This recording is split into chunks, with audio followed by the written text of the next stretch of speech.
KFIZ News Time 8:11. Welcome to this week's edition of Landscape Smart, brought to you by Rademann Stone and Landscape Company. Joining us in studio, the one and only Ron Rademann. Good morning, sir. Well, good morning, Jerry. Good to see you, and you're not smelling like walleye.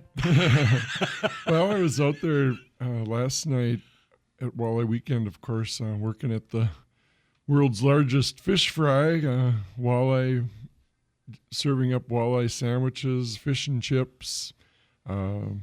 It's all fresh walleye.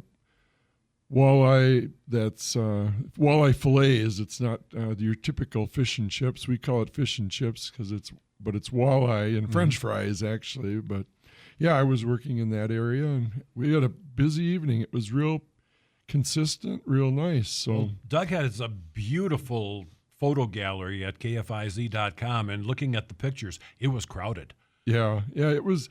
Well, especially over in our area, you know, the Friday Night Fish goes back a couple generations around here now. So you know, that's our, you know, it's a big. Well, Saturday's a big day. Today will be a big day too. So for you're going to be out there again? Yeah, as soon as I get to work a few hours after this, and then I'm going to head back out there. So I'll be there from maybe 1:30 till 10 when we shut down. So if you want to see Ron, go by the fish sandwiches and say hi. Yep, I'll be in the.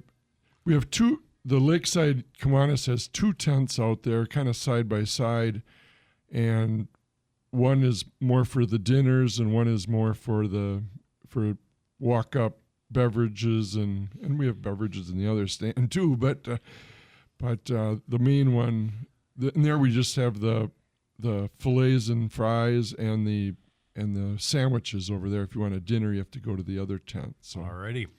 So go out and see him. And Rademann's is open, and we've got a couple other people here to introduce, Jerry. We do, including Delores, Master Gardener. Good to see you again. Thank you. And I'll let you handle the introduction of of your special guest. Well, I've invited Paul Pucker from Country Touch Landscaping. He's been a longtime friend, a longtime customer of both Mid-Park Nurseries and Rademann Stone. So he's he's going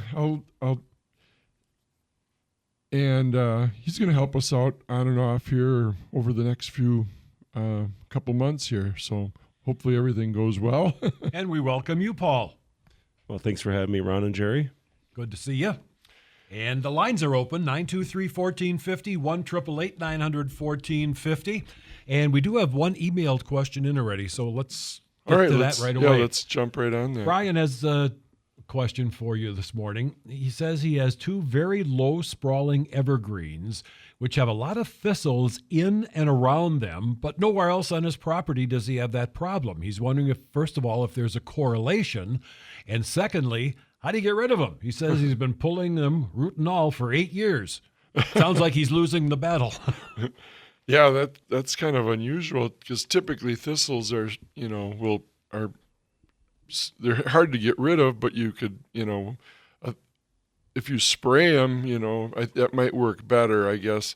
And you could even just pick up like some Weed Be Gone or any type of, or even like if you happen to have the chickweed killer. Thistles can be a little bit tough. And actually I had a call, it was a text question to me earlier this week too, and he had thistles in his lawn, and I actually suggested using the chickweed killer for that because thistles are just a tough weed. It's a very deep-rooted weed, and if you and try painful. Yeah, and pulling them doesn't usually work because it's hard to get the whole taproot out.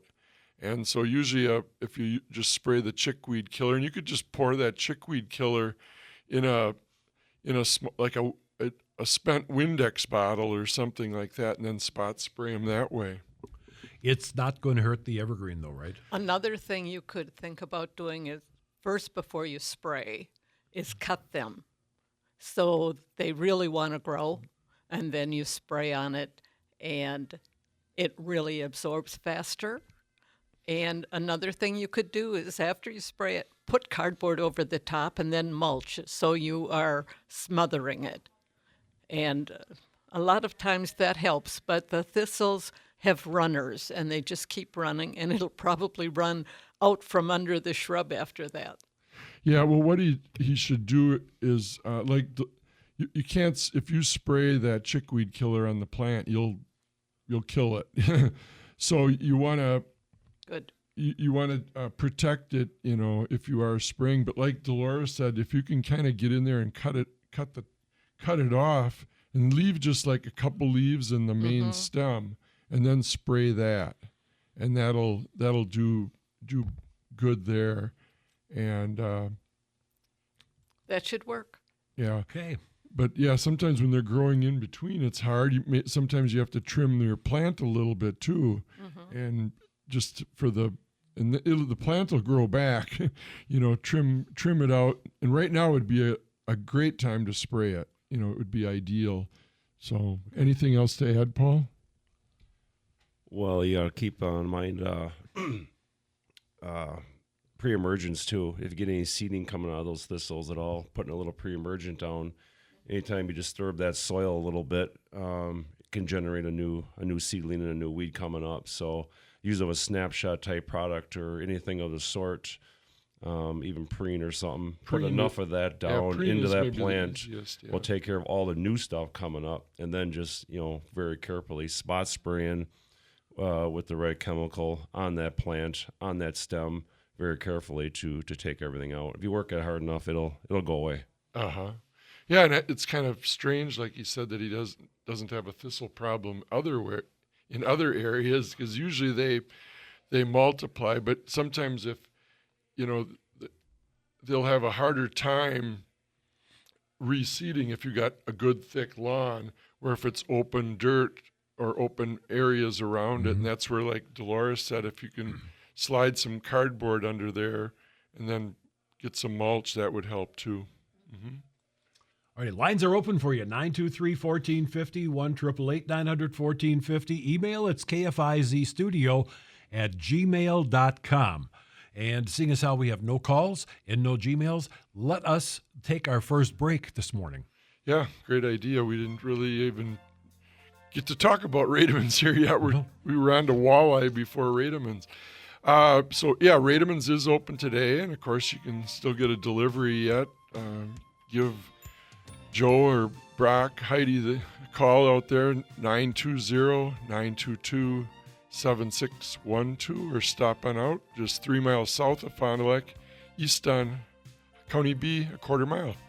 KFIZ News Time 821. We are back. This is Landscape Smart, brought to you by Rademann Stone and Landscape Company, 923-1450, 1-888-900-1450. Lines are open for your questions today. Not everybody's at Walleye Weekend yet. I'd say if they're there right now, they're setting up, not doing too much. We start serving like the walleye today, 11 or maybe a little bit before 11.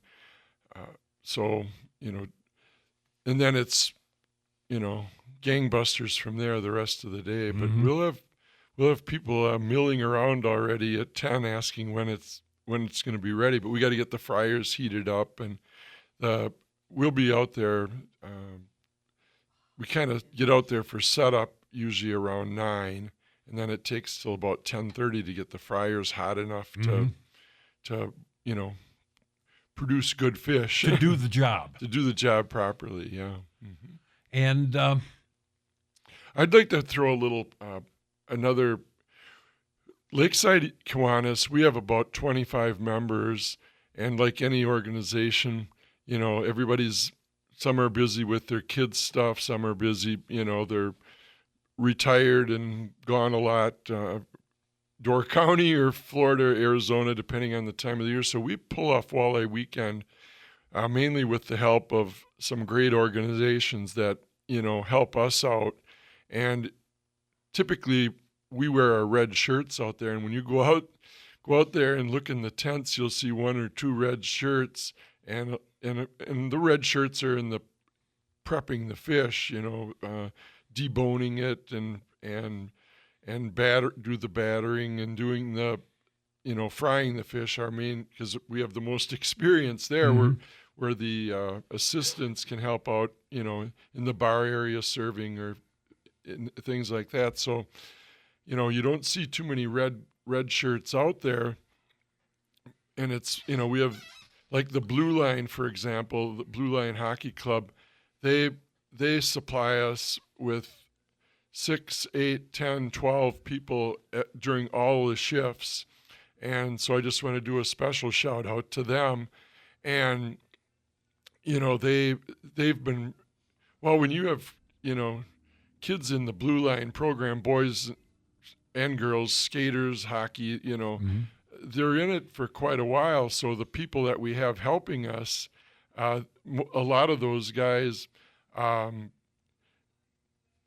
they grew up through there. They've come 4, 5, 6, 7 years in a row now because as their kids go through the program, so they're really just invaluable to us.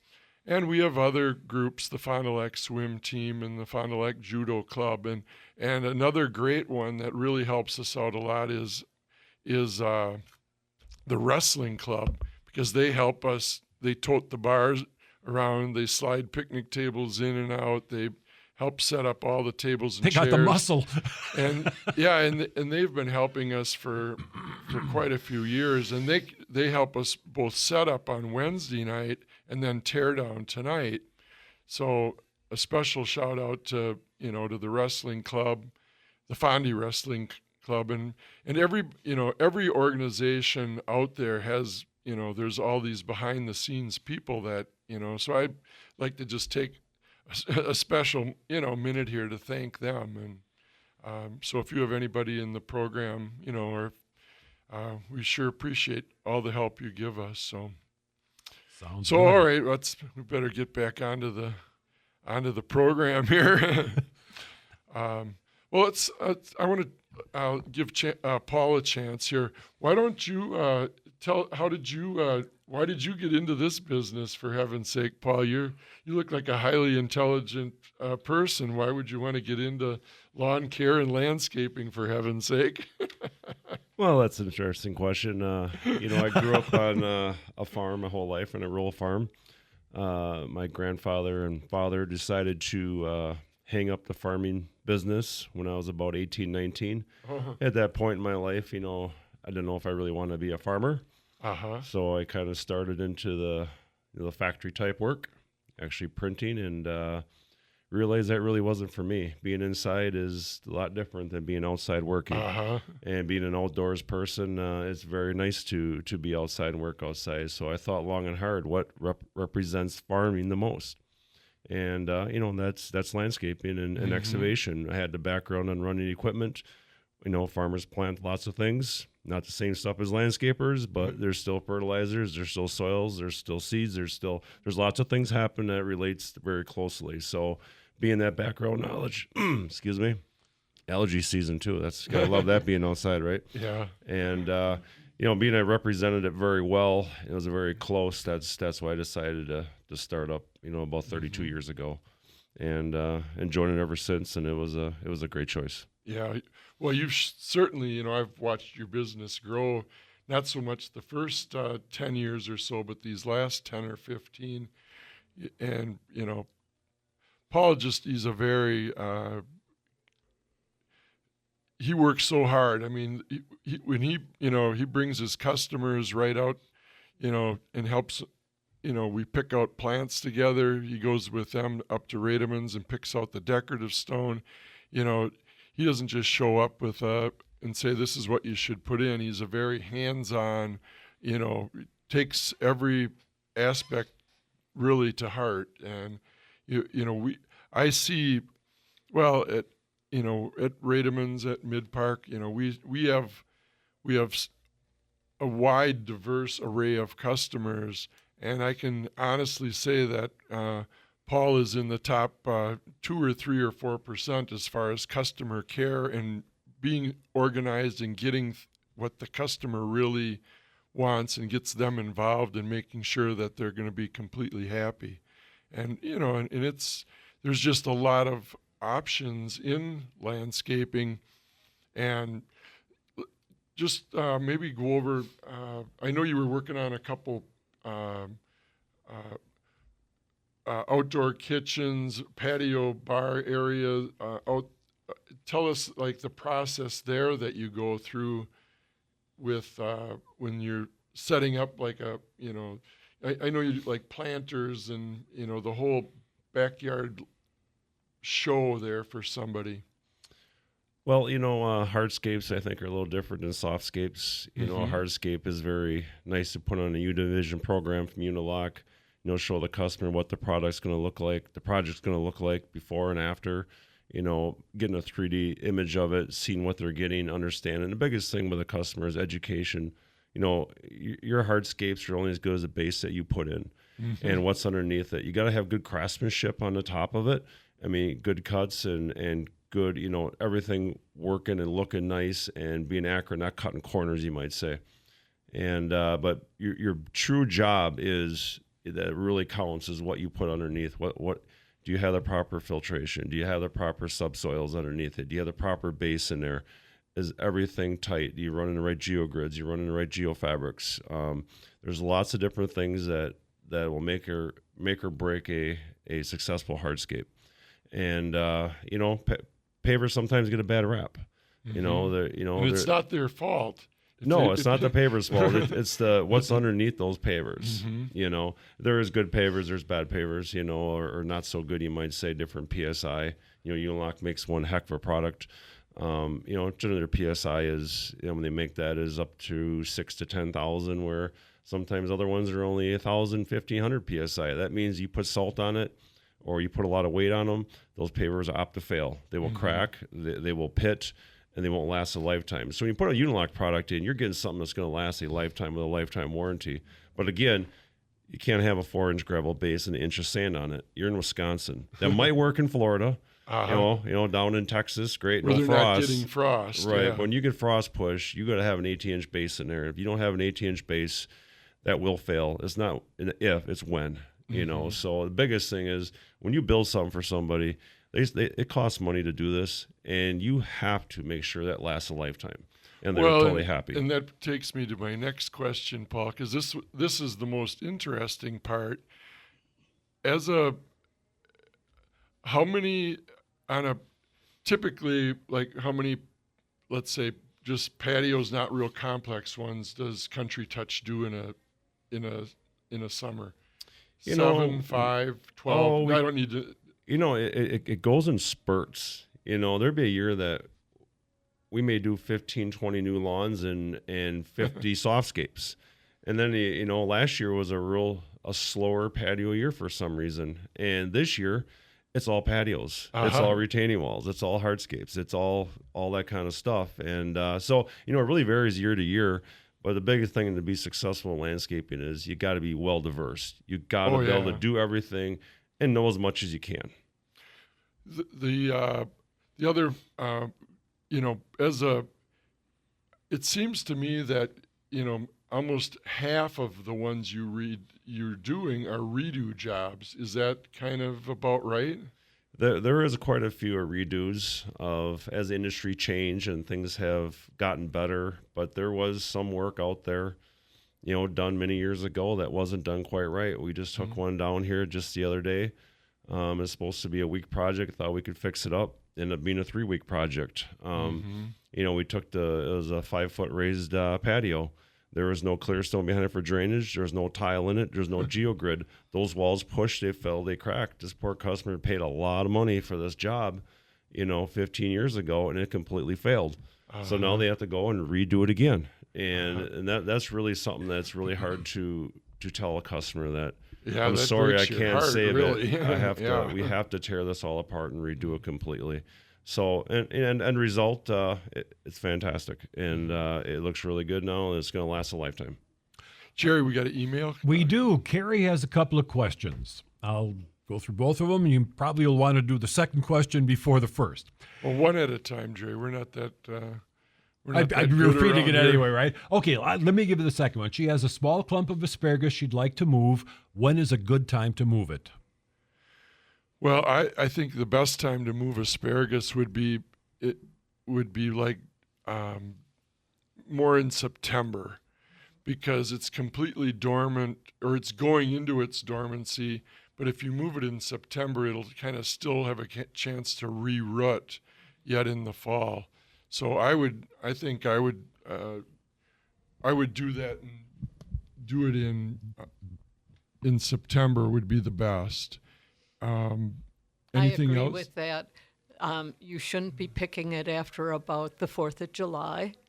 And so you let the tops go, and they're gaining strength. And so by mid-September, now you want to dig them and give them time to heal in again. Mm-hmm. And with the falls we've been having, it should really heal in well. One thing, if you're transplanting asparagus, dig your hole and then, move it into your new location, but drop it down a little deeper and add 4, 5, 6 inches of dirt on top of the existing. Gradually, well, let's just say you're doing it on Labor Day weekend. Okay, we're going to do this September 1st. Dig your hole, move it over, and then on September, and leave it down about 4 or 5 inches. This is completely opposite than moving trees or shrubs. Asparagus is different than any other plant for the most part, because if you bury it, dig it down, bury it, and leave yourself about 5, 6 inches of room on top, and then like the put 1 inch of soil over it when you're doing it, then wait another 10 days and put another inch of soil over it, and another 10 days and put another inch of soil over it, and just let it hopefully you can get some growth out of it, and it'll start, because you're burying it deeper, and you'll have thicker, heavier spears if you replant it at a deeper depth. And don't wait until September to start clearing that spot. Right, yeah. You want that spot nice and clear of weeds, and you could dig that early. Mm-hmm. My row is about 3 feet wide, just because the roots will spread out. So you want to make sure you give them plenty of room in the new bed. You could also, if you put like the NutriPack fertilizer packets that we have out at Rademann's, they would be ideal for asparagus, because you could throw, one of those packets in, dig your hole, throw a packet down in on the bottom, and then put your asparagus clump in, and then put a couple more packets on each side, and use maybe 3 or 4 packets depending on the size of the plant that you're moving. But that would get that fertilizer, and it's 16. That would be the best. 16, 16, 16. It'll say it's for like fruit and nut trees. It doesn't really say asparagus on it, but that would be the best fertilizer for it, and those packets last for 4 or 5 years. So that would be just, perfect for transplanting asparagus. Okay. And Carrie's other question is a moving question as well. She says, I have ghost lilies I'd like to move. The spruce tree is getting bigger and it's crowding them out. When is a good time to move ghost lilies? Well, I'm not sure what she's calling a ghost lily. I think we have to Google that and see what she's really calling a ghost lily. Well, I would say, all lilies would be the same. And again, Well, there's different kinds of lilies. There's the Orientals, the Asiatics. But what your moving time doesn't change with any of those, does it? I don't think so. But so yeah. I guess if you're, I would probably do them in early spring. Ideally, right as they're starting, you could maybe start to see the buds emerging, and that's always the best time to move any perennial, whether it's a hosta, a daylily. So I don't trust I don't trust the internet as much as I trust myself, quite frankly, because if you look on the internet, you'll get 3 different answers, and then you look a little further and you'll just get more and more confused, because you're going to get 3 more answers, and then you're going to get 3 more answers. That's why you always look at university sites. And you will get your best Right. results from university sites or botanical gardens. Yeah, and there too, stick with the ones in the University of Minnesota, the Longnecker Gardens in Madison. Stick with the Morton Arboretum in Chicago area. Those Midwestern arboretums and Right. Midwestern universities are going to be are going to be the best for any information. They're unbiased, unlike so they don't advertise. It's hard to find them because they're not going to be on the front page. They're going to be on the second or the third or the fourth page because they don't pay to get their information up to the top like a business would be. Well, if you do Google a university often, then it will come up early. Okay. And that's important. You want the educated answer, not the guess. I love it when it says guess as the first word. They are guessing. But yeah, the early spring would be for sure the best time. I think you could probably also do them in fall. Right, after they're blooming. After they're done blooming, more in, anytime after maybe late August or September would be good too. All righty. 923-1450. Lines are open. Let's take break 2. All right. Boy, we're zipping right by here today. Rademann's open today until noon, Monday through Friday till 4:30. You can still get a delivery at Rademann's if you give them a call here right now yet quick. 922-7612 or stopping out just 3 miles south of Fond du Lac and east on County B, a quarter mile. KFIZ News Time 842. Welcome back. Landscape Smart brought to you by Rademann Stone and Landscape Company. And we have a caller. Go ahead. Thanks for calling. Good morning. First of all, I'd like to say thank you for providing such a nice service to the community. And also for the lady that just called prior to, and she called them ghost lilies. Could they be the resurrection or surprise lilies that we have? Is that another name for them, maybe? I've just never heard that name for the resurrection lily.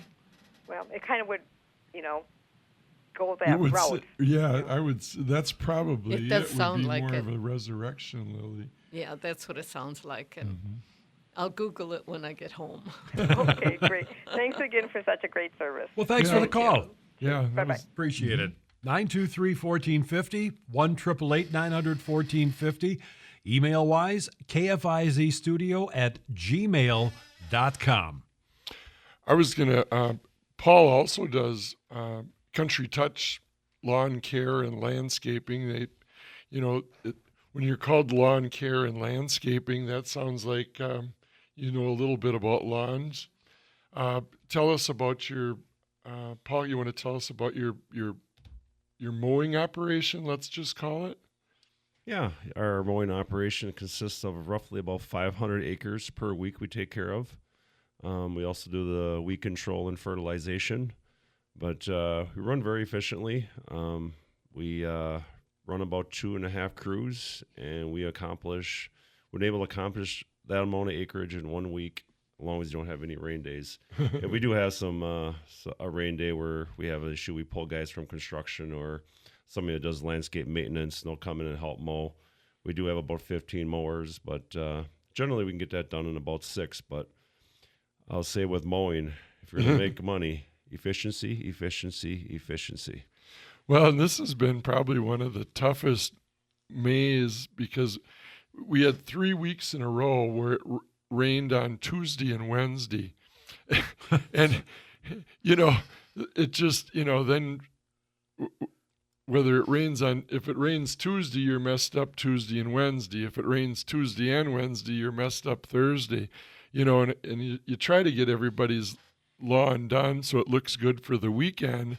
And, and then with all the rain, so this has been one of the more challenging construction Mays is what I can, recall.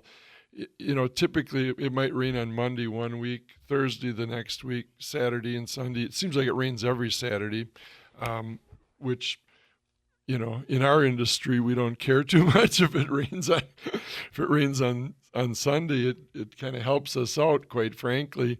Kind of ruins our weekend too, because we don't get too many days off during the week. But at least it doesn't mess with the scheduling as bad. But it just when it was 3 weeks in a row here on Tuesday and Wednesday, that was makes it a challenge. Yeah, when the guys show up every morning at the shop, we got the weather on. Yeah. And we watch the weather very closely. The old saying, you make hay when the sun's shining. So we see 2 days of rain. The guys are fantastic. They'll work 12, 13, 14 hours to make up that time. And if they got to come in on a Saturday or a Sunday, they will come in and get the job done because, quite frankly, you can't leave something sit for 2 weeks. It looks Right. pretty shaggy, so it has to get done that week so you can repeat the following week. Yeah, and that's a good point, Paul. And you got a great crew. Trent does just a phenomenal job. He's more on the construction side, I think. But you float him around back and forth quite a bit too. And they, when you got employees and team people at Rademann's Mid Park Country Touch, Roffer's Landscaping, who Luke was on here with us last week. Boy, you got to have the right mentality, the right people, because when they're talking an 85% chance of rain for the next day, you say, maybe we should work till 6:30 or 7 tonight. We're going to have a short day, more than likely tomorrow. You try to get a jump on things, and they have things to do. Sometimes it doesn't work out too. If their kids have a ball game or something that night, and but for the most part, they're used to the program. So, special shout out to all of our team members all the way around there. So, 923-1450, lines are open. Lawn experts. We've talked in the past. Well, Ron, and that's about, where I always say I'm a little more of a tree, shrub expert. I know enough about lawns to get me by, but and that's why and you have one. Yeah, I have one at home that isn't the best in the neighborhood. I can be honest about that. But we got a caller. coming. Yeah, go Sure. ahead. Thanks for calling. Yeah, I have a question on the old myth of using coffee grounds for fertilizer on plants or shrubs. What is your opinion? Well, my opinion on coffee grounds is it doesn't hurt. It helps just a little bit. It just kind of aerates the soil a little bit if you work it in. But as far as a great benefit, now it is a little more acidic, so keep that in mind. Plants that like that acidity, if you've got, rhododendrons, azaleas, blueberries, things like that, they would benefit more from coffee grounds because of the acid.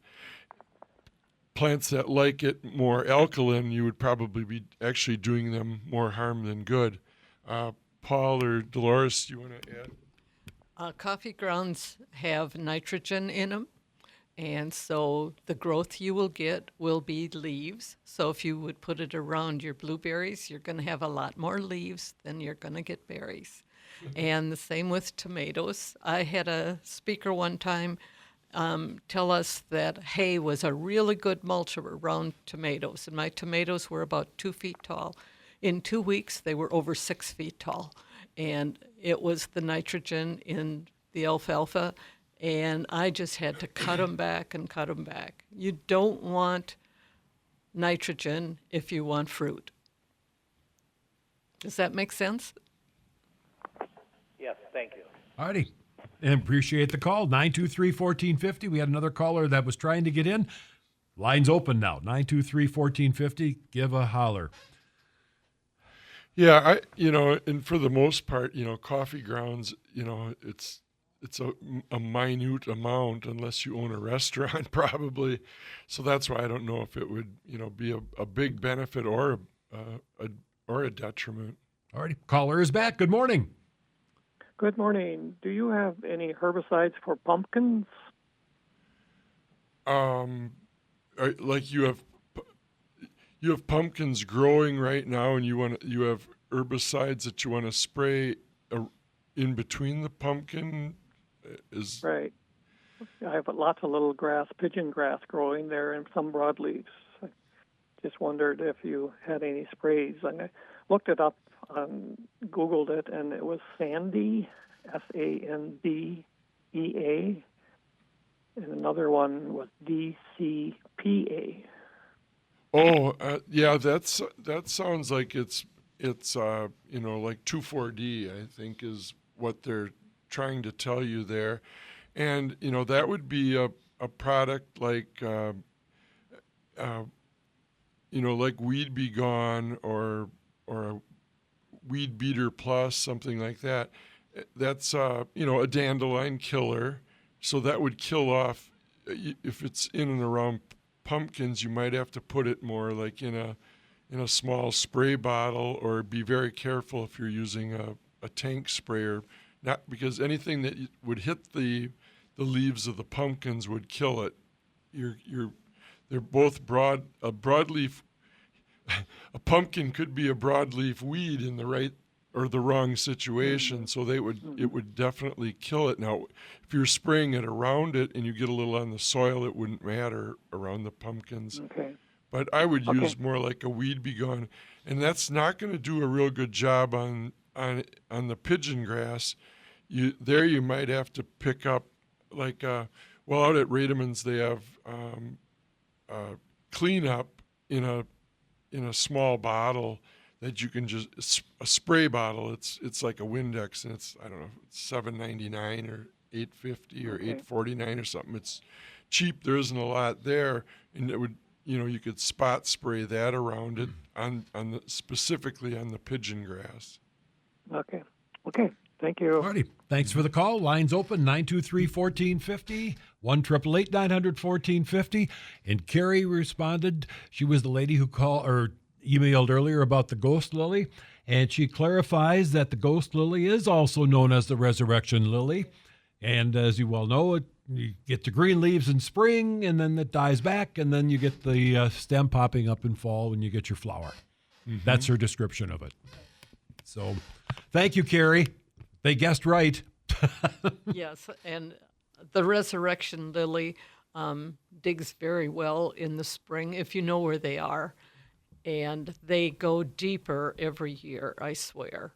The first year I dug some and held them over in the ground about 6 inches deep, and I had 9, and I dug up 9, and we had them at our plant sale, and 9 more came up because they divided, and they were down over a foot in a year. So we're going to get to that caller then in just a couple seconds, Jerry. Caller. But then I would say, I would do them in the spring. Then I would take a stick and mark them when they're finishing their flower in the fall. I think it would be better to do them in early spring then. Mm-hmm. But you'd have to mark them so you can find them. Exactly. So otherwise you're digging, you're going to. Yeah, you're not going to find them. You're not going to find them. Yeah. Or you might split them. Yeah. Mm-hmm. All right, good morning. You're on the air. Good morning. You were talking about nitrogen, that grows mostly leaves in that. I have some fresh wood chips that were just cut down from a tree 2 weeks ago. Is that safe? Because I hear that wood chips, fresh wood chips like that, take nitrogen out of the soil. Is that safe to put down around hostas and use it as mulch and around trees? It isn't the best because it will pull nitrogen out of the Now, what I would do is, if you've got a spot where you could just store it for a year and let it kind of break down a little bit more, and then use it next summer. Don't use it this year, because if it's fresh grindings or fresh mulch, it will definitely pull the nitrogen out of the soil.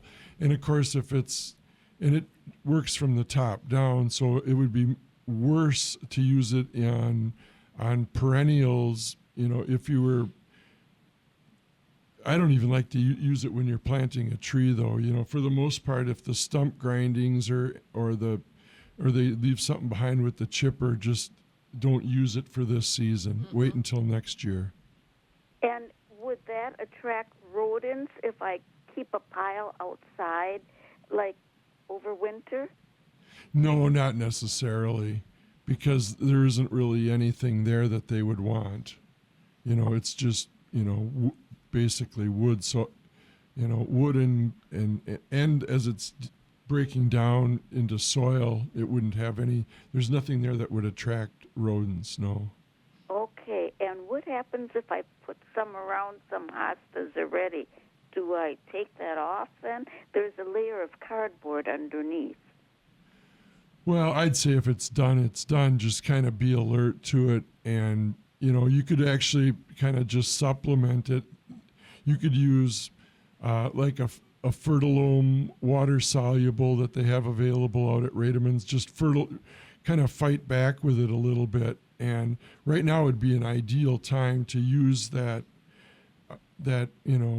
like or if you'd have like Miracle Grow, but use more of the balanced. You want to use more of the 20-20-20, 16-16-16. Don't just use all nitrogen, because you're thinking that's what it's. As long as if you're going to fertilize, give them a good balanced fertilizer always. So. Okay, thank you. You've been very helpful this morning. And All right, well, we thank appreciate you. your call. We got a But final yeah, break to take. I wouldn't waste my time cleaning it back up if it's No. already done. What's done is done. So, again, Rademann's open today until noon, Monday through Friday till 4:30. 3 miles south of Fond du Lac, and you can just exit off on east on County B there, and about a quarter mile down the road, you'll see us, or give us a call, 922-7612. Well, you got about 30 seconds to talk about what you're going to talk about before the show is going to have the closing theme. Well, like you said, we've only got a minute, so I just want to put a special shout out to Paul and thank him. Paul with Country Touch Lawn Care and Landscaping. You'll find them. I mean, they're all over Fond du Lac. Anything to add here, quick, Paul? You got a minute or less. Well, I just appreciate the opportunity, and anytime you need me here, I would love to be here. All right, sounds great. And there's that theme. So yeah, Paul will definitely be back on here over the next few weeks. So save up your special questions for Paul, and we'll take it from there. I'll be here yet for two, and Delores, we're still master gardeners, but we're gonna have some guests here for the next few weeks. So Good. So again, Rademann's open today till noon, Monday through Friday till 4:30. Stop on out. Or otherwise, if you still want a delivery today, give us a call, 920-922-7612. Alrighty, our thanks to Paul, our thanks to Ron, our thanks to Delores, Master Gardener, and especially our thanks to you for your emails and your calls.